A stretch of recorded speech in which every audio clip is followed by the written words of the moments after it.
इस बांसुरी को देख रहे हैं आप? इसकी मधुर धुन सुनकर हर कोई मुग्ध हो जाता है, परंतु इसकी उस पीड़ा को कोई नहीं समझ सकता जो इसने बांस से बांसुरी बनने में पाई है। पीड़ा सहकर ही इसमें से सुर निकलते हैं जो मन को शांति देते हैं। इसी प्रकार पत्थर से प्रतिमा को देव रूप बनने में छेनी और हथौड़ी की मार सहनी पड़ती है, तभी उसकी पूजा होती है। बात यह है कि निर्माण के लिए स्वयं के टूटने का विज्ञान बहुत ही आवश्यक है। जब टूटकर चूर हो जाओगे तभी नया अस्तित्व पाओगे, अर्थात शक्ति पाने से पूर्व पीड़ा का भोग करना आवश्यक है। यदि पीड़ा से भागोगे तो शक्ति नहीं पाओगे। अभी आप पर निर्भर करता है कि आपको बांस बनकर रहना है या बांसुरी, पत्थर बनकर रहना है या प्रतिमा के रूप में सजना है।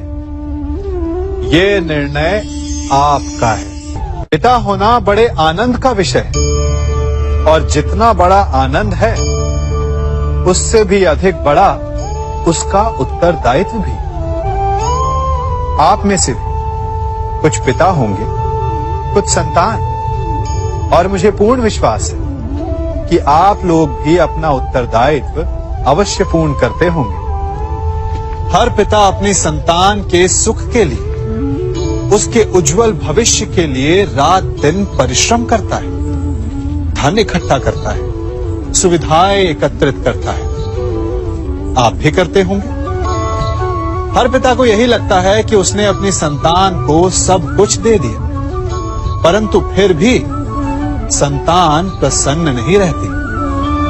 यदि आपको विश्वास नहीं तो आप भी स्वयं अपनी ही संतान से पूछ लीजिए। उनको अवश्य कहीं ना कहीं कोई कमी अनुभव होती होगी, और इसका केवल एक ही कारण है, और वो है पिता की भूल। उसे लगता है कि उसने अपनी संतान को सब कुछ दे दिया, परंतु वास्तव में वो उसे सबसे अमूल्य विरासत दे ही नहीं पाता, और वो अमूल्य वस्तु है समय। अपनी संतान को समय दीजिए, उसे समझिए, उसे समझाइए, उसके साथ खेलिए, और जीवन के मैदान में उसे खेलना सिखाइए। उसे संस्कार दीजिए, उसे उसके मार्ग पर चलने दीजिए। मार्ग भटके तो उसे उचित मोड़ भी दिखाइए। विश्वास कीजिए, इससे अधिक कोई अमूल्य वस्तु आप अपनी संतान को नहीं दे सकते। युवा अवस्था भी हमारे जीवन का कितना सुंदर काल होता है ना। बाहु में बल, मन में कुछ बड़ा कर जाने की चाह, आंखों में भविष्य के सुंदर और कोमल सपने। और इसी अवस्था में मनुष्य के भीतर पनपता है प्रेम। किसी को देखकर उस पर मन मोहित हो जाता है, और फिर मनुष्य अपना सब कुछ उस पर न्यौछावर कर देना चाहता है। फिर प्रेम की परिणति होती है विवाह में। क्यों? सबको अपने खट्टे मीठे संस्मरण स्मरण हुआ है ना। परंतु यहीं से अधिकतर माता पिता और संतान के मध्य विचारों का विरोध प्रारंभ हो जाता है। संतान को लगता है कि उसका चुना जीवन साथी ही उसके लिए उपयुक्त है, और माता पिता को लगता है कि संतान अनजाने में भूल कर रही है।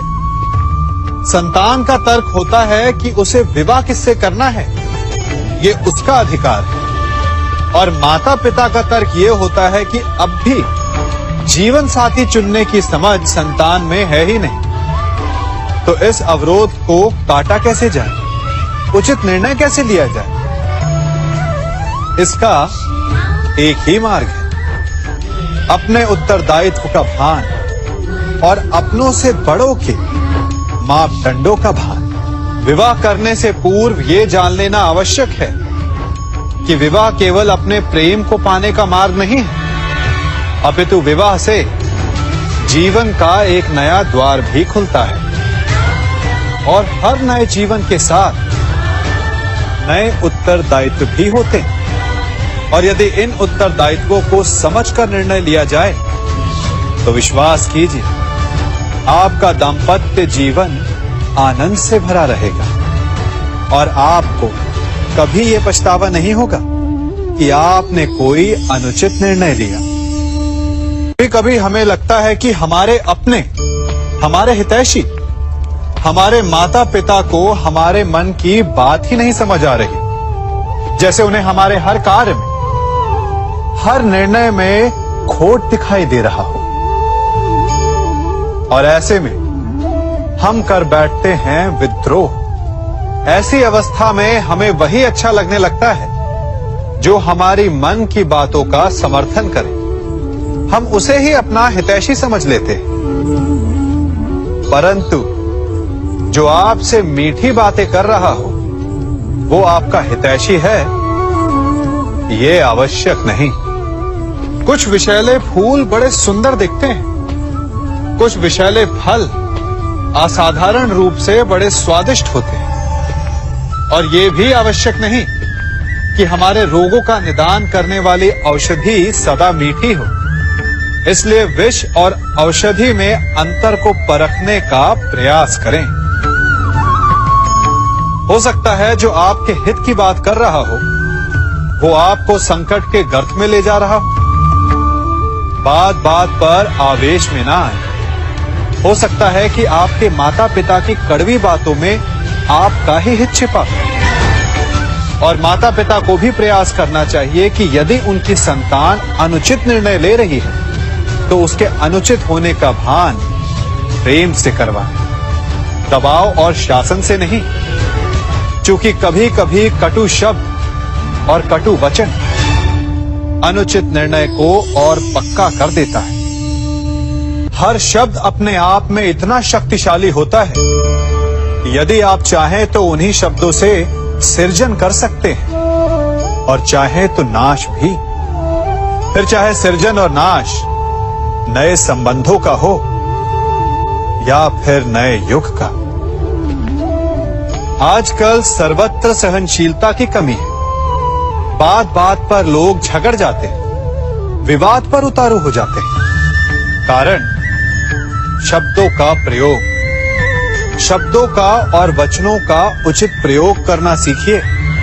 आपकी आधी समस्याएं तो वही समाप्त हो जाएंगी।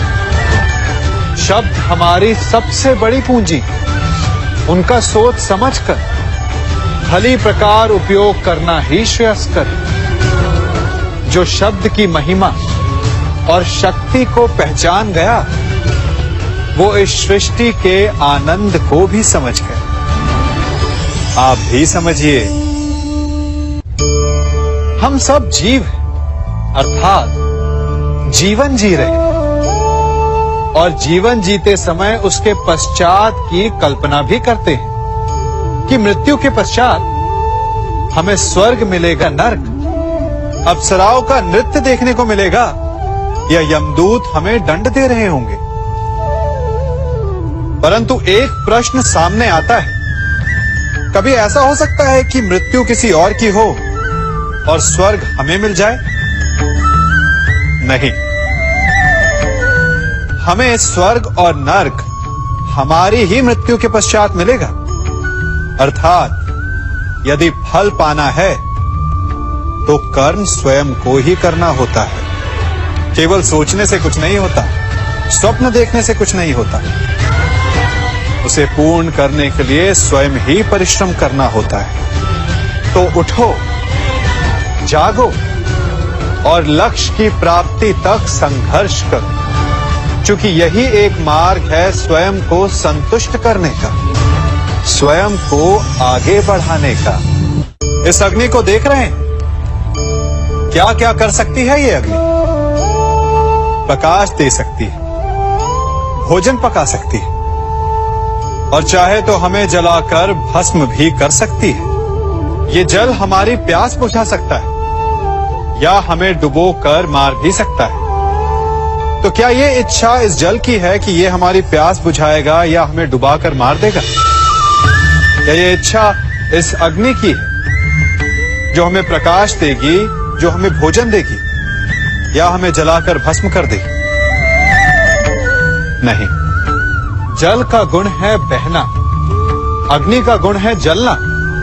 अब ये हमारी इच्छा पर निर्भर करता है कि हम इसका प्रयोग कैसे करते हैं।